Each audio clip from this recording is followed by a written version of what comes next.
Hello, everybody. How are you doing today? I hope you're good and I hope you're keeping safe. Good to be with you guys again. So, welcome to our class. Welcome to chess class, the class of thinkers that will become leaders. You remember that every time we come to chess class, we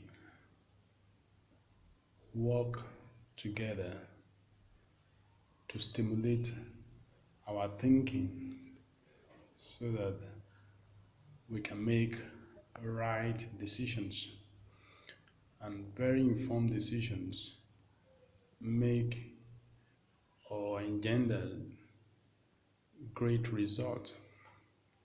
So it is good thinking, good result. And the better you can think, the better you can reason, the better your results. And like we said when we talked about diligence for emergence, it is your level of results that determines your level of emergence. You know, like I always tell you, it is the thinker's world. Only those who think, you know, lead. When you can think, then you are carving out your way to become a leader. Like I always tell you, that is how we have leaders and followers. Those who think ahead always be ahead. All right. And you know, it is those who think that lead. Those who think are the ones that lead. All right. So, and it's also those who think and think correctly so that are in better chance to solve problems.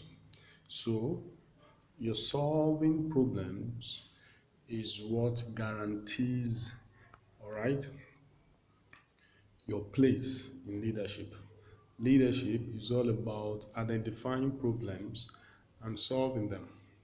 All right, your influence and affluence is actually attached to the level of problems you can solve. So it is in your solving problems that create the way for you to be a leader. And you can't solve problems if you are not a creative thinker. You can't solve any problem if you're not good at identifying, all right, situation, analyzing situations. And all of these things are what we've been doing in church, to identify, to analyze, and then to provide solutions. All right. And then we'll be looking at our series problem solving. All right. And now we said we're looking at being proactive rather than being reactive in problem solving. Okay. Now today I want us to look at this very important area in chess that can help you, all right, stand out. It can also help you to normalize any, unwanted or situations or circumstances that is not too good. All right. So when we talked about checkmate, you remember, we talked about stalemate, we talked about the kinds of checkmate. All right. And then we talked briefly about the kinds of stalemate. Now, you remember I told you that we have the stalemate of equal points. That is, you have 5 points, you have 10 points, I have 5 points, I have 10 points. So that is the stalemate of equal points. We also have stalemate of insufficient material. Stalemate of insufficient material. I'm going to show you that maybe in a subsequent class. Stalemate of insufficient material. That is when you don't have enough material to end the game for you. Take for example, you have a king, and then you have maybe a knight. A king and a knight cannot end the game for you. However, when you have a king and a pawn is a potential queen. So that is not, a pawn is not an insufficient material, but a knight and a king, all right, a knight with a king is not sufficient for you to hand or to win that game. So that is an insufficient. So we have stalemate of insufficient material. Now today I want us to look at a stalemate that is called, you know, three move repetition. So that is when you make the same move three times, all right, put in your check, and then you're moving it, you're moving it, you're moving it, then it hangs the game as a stalemate. Now, I told you the advantage of stalemating a game. The advantage of stalemating a game is when you are down. That is when you are losing the game.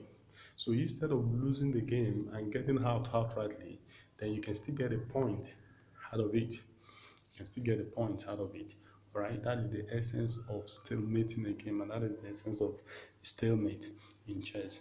So today I want us to try and look at this stalemate of three move repetition. Then we'll end it as a stalemate. So let's see how we can, you know, work this out. Let's see how we can work this out. Okay, so I want to see how we can make stalemate of three move repetition. Okay, now you remember how we've said in chess, I want to be putting him on test if he's going to come to take. All right, so all right,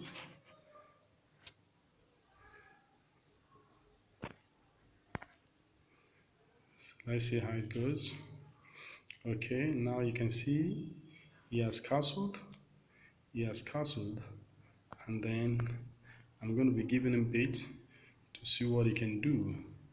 All right, to see how I get done what I need to get done. Okay, so move this. Okay, all right, I do this. Okay, now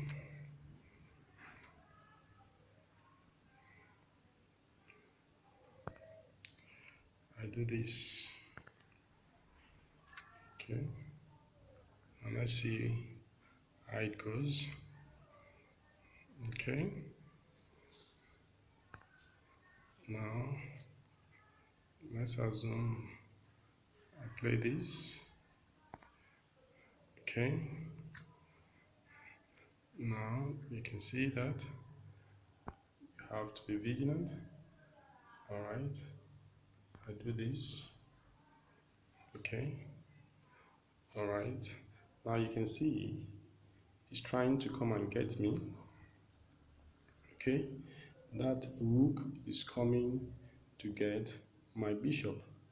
All right, it's coming to get my bishop, and this is what I'm going to do.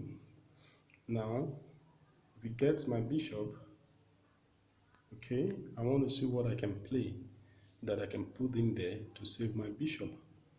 Okay, so let me put this here. Okay, I told you I was coming to do that. Now this can do this. Okay,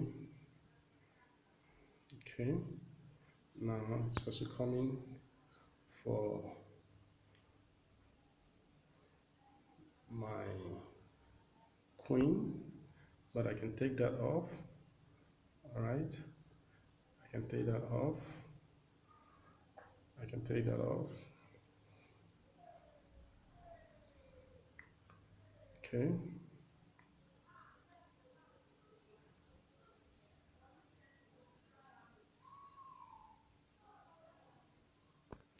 let's say I do this. So I do this. Okay,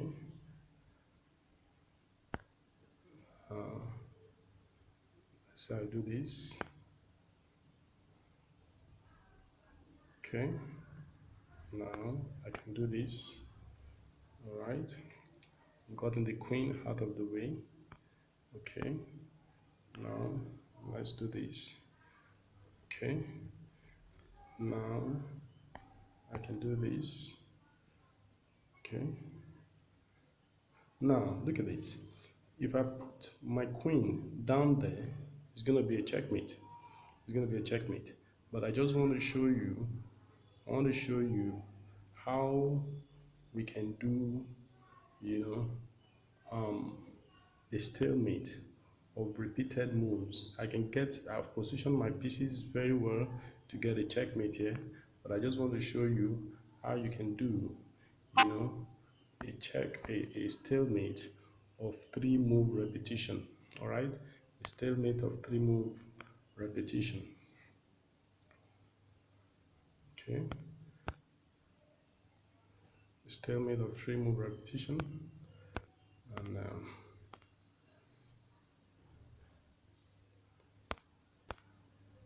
okay, stalemate of 3 move repetition.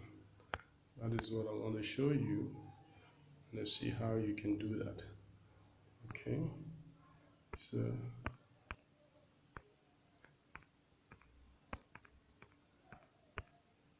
I can get this guy here.